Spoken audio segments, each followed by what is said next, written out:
From the towering shelves of Toys R Us to the treasure troves of the mom and pop shops. In the excitement of browsing through the racks at Blockbuster Video, every store had its own unique charm and allure.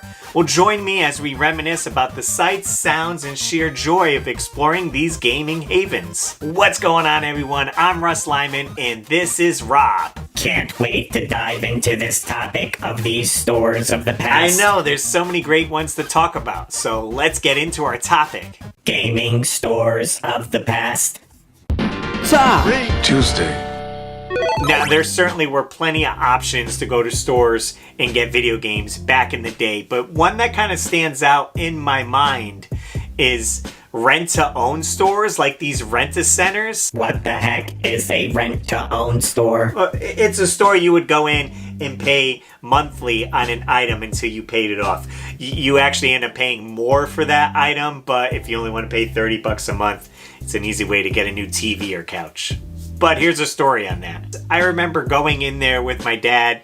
You know, he was probably browsing for maybe a new TV or couch or something like that. But I remember them having a small section with Nintendo games. And, you know, you can browse the back of the box and see the gameplay on there. Look at the box art. And I just thought it was so odd. Kind of back in the 80s, early 90s, a lot of stores wanted to jump on these rental of NES games because it was so big. They're like, we want to get in on that. So I thought it was kind of neat to be in a rental store and you're like, okay, I guess if you made sense, right? If you're buying a new TV and you got a Nintendo Entertainment System, you're gonna need some games to play. It seemed like everyone wanted in on selling video games. You are certainly right, Rob, and that brings me to my next choice on the list here, and that is Stop and Shop, or grocery stores in general if you didn't have a Stop and Shop in your area. I certainly would remember going there on a Friday or Saturday night, and of course parents are gonna go shopping, but they had this small video section that you can wander into in the front of the store, kind of near the checkout area. And of course they had movies, VHS tapes and all that, but they also had video games, so you could rent a game for the weekend. And I remember getting these cases in. I used to work at a retro video game store and people would trade in stuff there, and I remember the cases saying Stop and Shop, you know, 3-day rental or whatever. And again, I just loved looking at these games. A lot of times my dad would just drop me off there while he went grocery shopping because I didn't want to go up and down the aisles looking at food.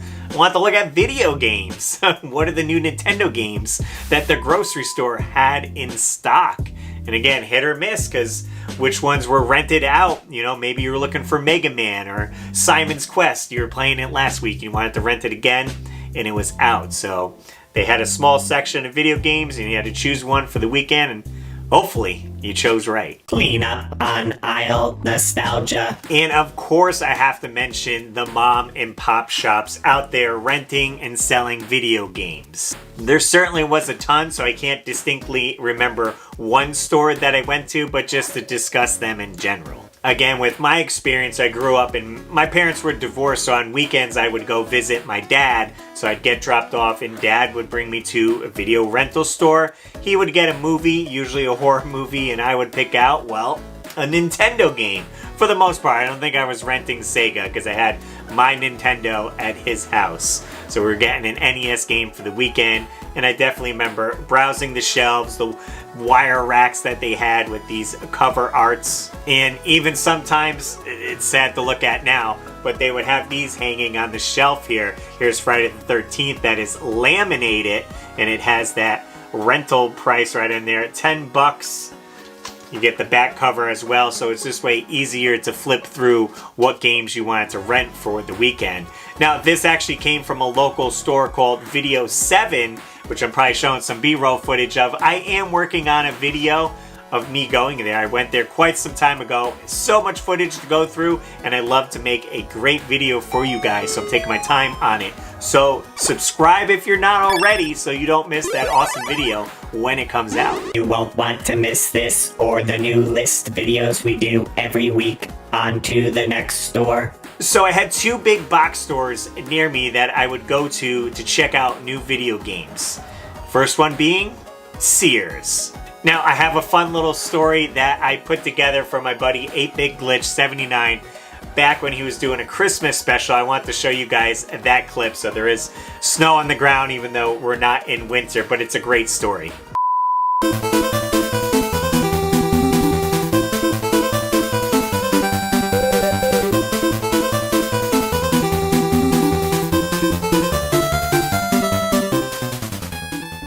Alright guys, we are headed to a place that definitely makes me feel nostalgic. I don't know if you guys have the same feeling attached to a place rather than a video game or something like that, a toy in your collection. I have a physical place that when I see it, just brings me back. So this just looks like a regular door right here, security door. But that wasn't always the case. So the door behind me used to be accessible when this was a Sears. It is now a Burlington Coat Factory, but back in the day it was a Sears. And through that door led to the small video game section that they had. And they had a kiosk there where you could try out the games. I remember so much coming here and playing those games. It's not too far from where I live, so we were able to walk here, me and my friends, and try out whatever games they had in the kiosk, Super Nintendo kiosk, you know, Super Mario World, Street Fighter, and then not too far from here, right across the way back here, was another store called Service Merchandise. Again, one of those retro stores that are no longer around, unfortunately, but they too had video games in there and a kiosk, and I remember plenty of times playing Super Mario World on their kiosks. You know, we were young kids and we couldn't afford video games. Maybe we only got them for our birthday or Christmas. So to try out a new game was awesome in this store. And, you know, being close to where I lived, I was able to, again, walk there, ride my bike, and go play some Super Nintendo until one of the kids on the street got the game. But every time I pass by these buildings, I always kind of think of those memories, Service Merchandise, and returning to Sears here to play some video games. And yeah, definitely loved walking to Sears. It brings me to my next one, which was the other big box store right next to that, was Service Merchandise. If you guys remember this store, very similar to Sears, you know, they had their kiosk there as well, where you can try out the new games. I remember playing Super Mario World there, of course. A lot of the stuff was behind glass cases, and their whole thing was, I believe you filled out like a piece of paper, right? So then when you went to check out, their thing was they had a conveyor belt on the back of the store, and you would wait for your item to come down that conveyor belt. So exciting, you're just waiting, eyes glued to see your Nintendo game or system even come down that conveyor belt, and you were ready to go home and play that game and enjoy it. Of course, they had catalogs as well that you can go through and see what's coming up, like these Christmas wish books. Service Merchandise, store forgotten to the past. What if I wanted to get my toy fix and video games at one spot? Oh, that's a great question, Rob. That brings me to my next pick, KB Toys. I definitely remember walking in the mall and seeing KB Toys and all the like neon signs. They had the World of Nintendo showcase. Everything just drew you into that store as a kid. You wanted to run in there and check out what toys they had, but also what video games, and a fair selection indeed that they had. Loved going in there, browsing around, you know, trying to get your parents to bring you to KB Toys while you're at the mall. Maybe they're clothes shopping or something else, and they knew if they went into that store, they'd be stuck there for quite some time. I bet they had a lot of cool robots in that store. Oh yeah, totally, Rod. They had Rock'em Sock'em robots. They probably had a few remote control ones, and I'm sure they sold a bunch of your brothers and cousins there. Cousin Tony, he still owes me 5 bolts. Alright, well, I asked you guys what stores you used to shop at back in the day for video games. Let's check out what you said.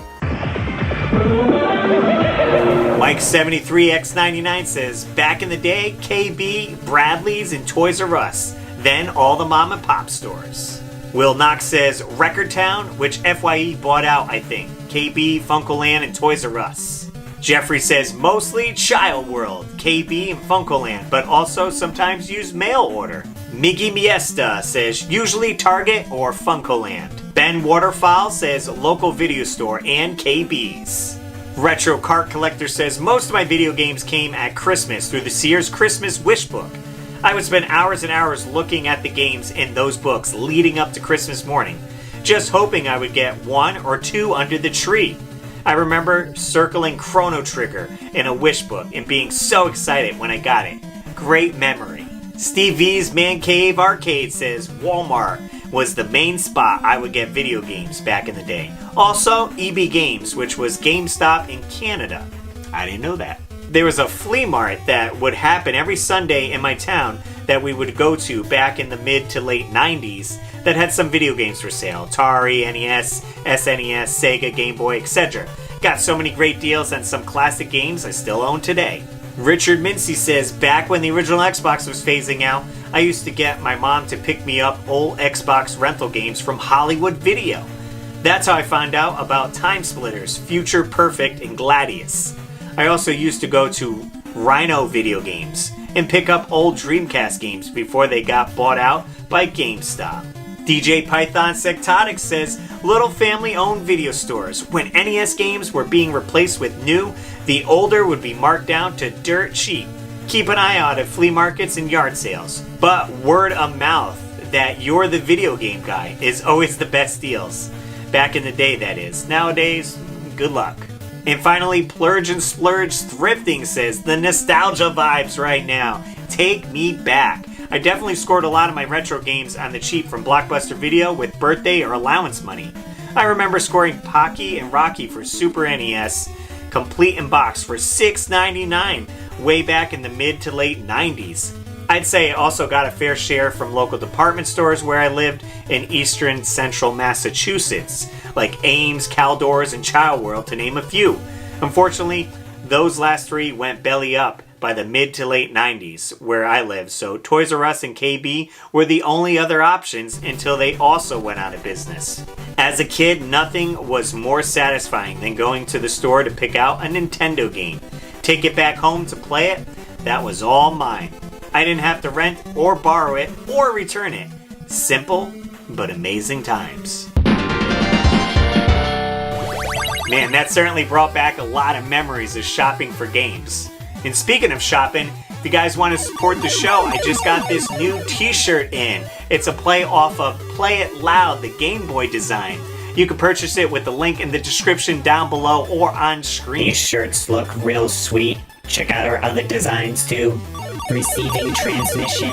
Receiving transmission. Oh, looks like we have another submission. Hopefully we get a great story.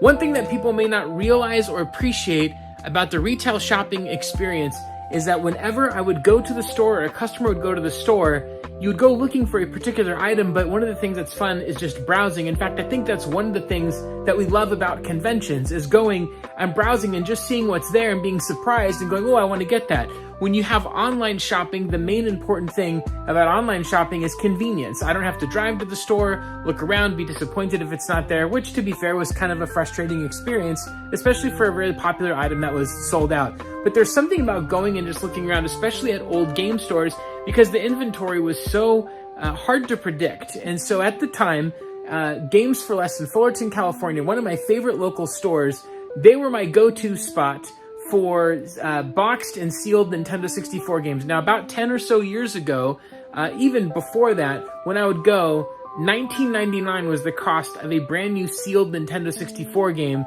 You wouldn't expect to pay too much more than that for Nintendo 64 games in box. I mean, they had sealed copies of Rayman 2, sealed copies of, Starshot, Space Circus Fever, Tonic Trouble, games I wish I back then would have spent $20 on, but here we are.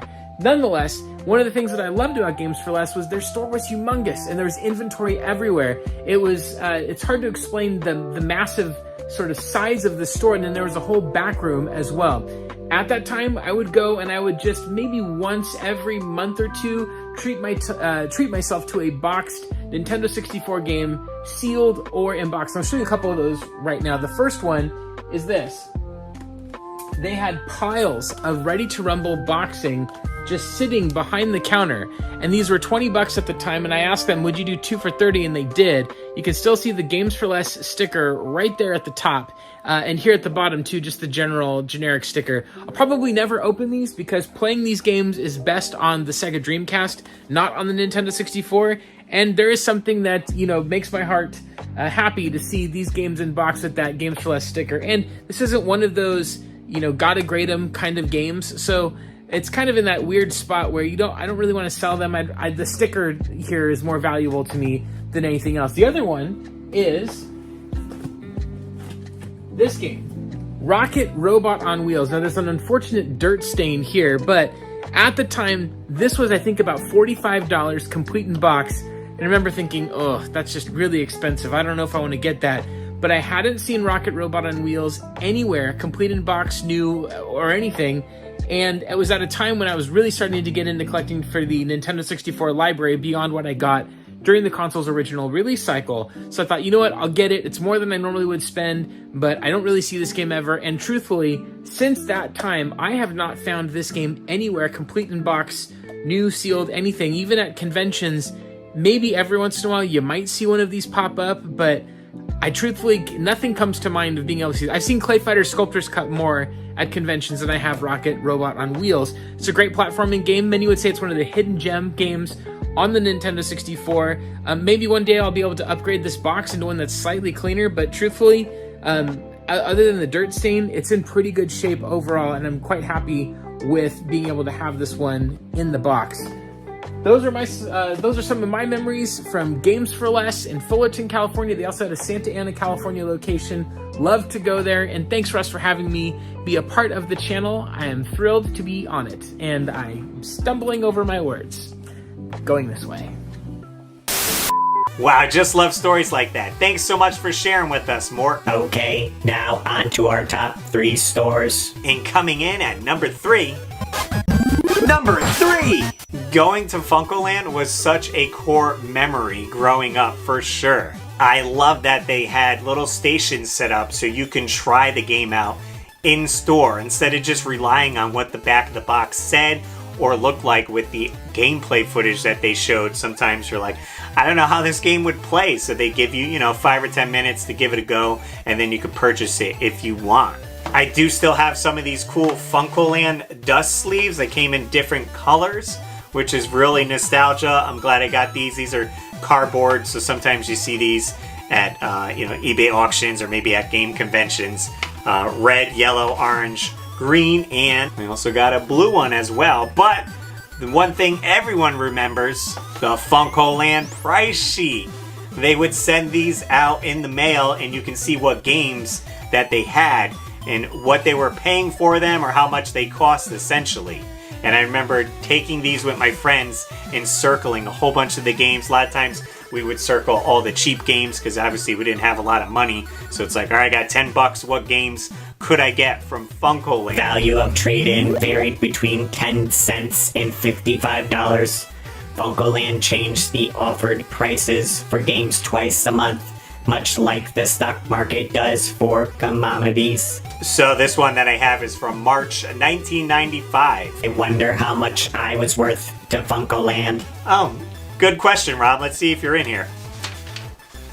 Fortunately, mine doesn't show it here. It does say the Nintendo deck was going for $20, and they list a few other things on here, but no Rob the Robot. Game Genie's on here. A light gun was $1.49. The Power Glove, $13.99 for the Power Glove. Power Pad was only $4.99. These prices. So I don't know how much you cost, Rob, back then. Maybe they weren't taking trade-ins for Rob the Robots, unfortunately. I don't know if I should be offended or not. Their loss, I guess. Number 2! And of course we have to mention the big rental stores of the 80s and 90s, Blockbuster Video. I'm also talk about a little bit. Tommy K's is a local rental store here in Connecticut. But these were the places you would go to renting the games for the weekend and perhaps purchasing them. You guys already touched on it before, but when they're trying to get new stock of games to rent, maybe the new system came out, they would sell the older games. They would have a used section in the store, so maybe you could get some Nintendo games for cheap. I remember getting a lot of N64 games at Blockbuster Video and some disc-based games as well, like PlayStation 1 games, because they had PS2 out by then, so they're kind of dumping the old stuff. But certainly a good motto where you can rent the game for the weekend, see if you liked it, and then maybe purchase it for full price or put it on your Christmas wish list. That's the game I wanted to receive. And I definitely remember going to a ton of those and buying games, renting games, and it was a great time for sure. The company expanded internationally throughout the 90s. At its peak in 2004, Blockbuster employed 84,300 people worldwide and operated 9,094 stores. I wonder how many of you still have rentals out. Oh yeah, your late fees are gonna be absurd. Moving on to our number one, please, at no surprise. Number one! Of course it has to be a Toys R Us for shopping for video games, or heck, any nostalgia toy. This was the place to be. I remember going into Toys R Us and seeing the aisles of games, not just one section. You know, they had a full section for Nintendo, for Sega, Atari stuff, and I distinctly remember going there with my dad to purchase my last Atari 2600 games. I got the game Kangaroo, which I talked about on the show before, and Battlezone as well. I got those new at Toys R Us. That was kind of right before maybe I got a Nintendo, and I had my hand-me-down Atari from my cousin, so I remember purchasing those games. But I do remember going there as well, getting Nintendo games, and I remember getting a Game Boy game, Darkwing Duck, on the Game Boy. Got the game, I played it for the weekend, and I had beaten it so fast. Me and my dad tried to go back to Toys R Us and said, I got the game for my birthday, and I had already had it, but they wouldn't let us do a swap out of the game. They're like, if it doesn't work, we could give you the same game again. So we were trying to be tricky, and Toys R Us said no. In December 2013, 8 days before Christmas, Toys R Us announced their stores in the United States would stay open for 87 hours straight. The flagship store of the retailer in Times Square was open 24 hours a day from December 1st to the 24th to cater to tourists. But the nostalgia going onto that wall and picking up the slips of what game you wanted, make sure it had a slip. Maybe you wanted Super Mario 3, out of slips. They were out of stock. Devastated. But you grab your slip, go up, and then they go to the little cage area to get your video game, and you were good to go to play some awesome retro nostalgia games. Nostalgia now, they were new back then, but... Wow, and that was great talking about all those awesome stores that we would go to get retro video games. I just wish some of those were still around. Well, there still is the last Blockbuster video in Bend, Oregon you can visit. And of course you have local shops that you can go to that try to give you that nostalgia feeling. Ooh, that nostalgia feeling. I just love it. Okay guys, that's gonna be it for this video. Thanks so much for watching to the end of the video.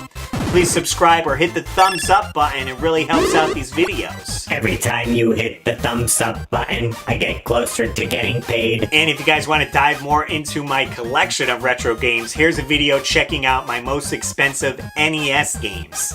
Check that one out and let me know. As always guys, I'm Russ Lyman, and keep your world fun bit by bit. I'll see you next video.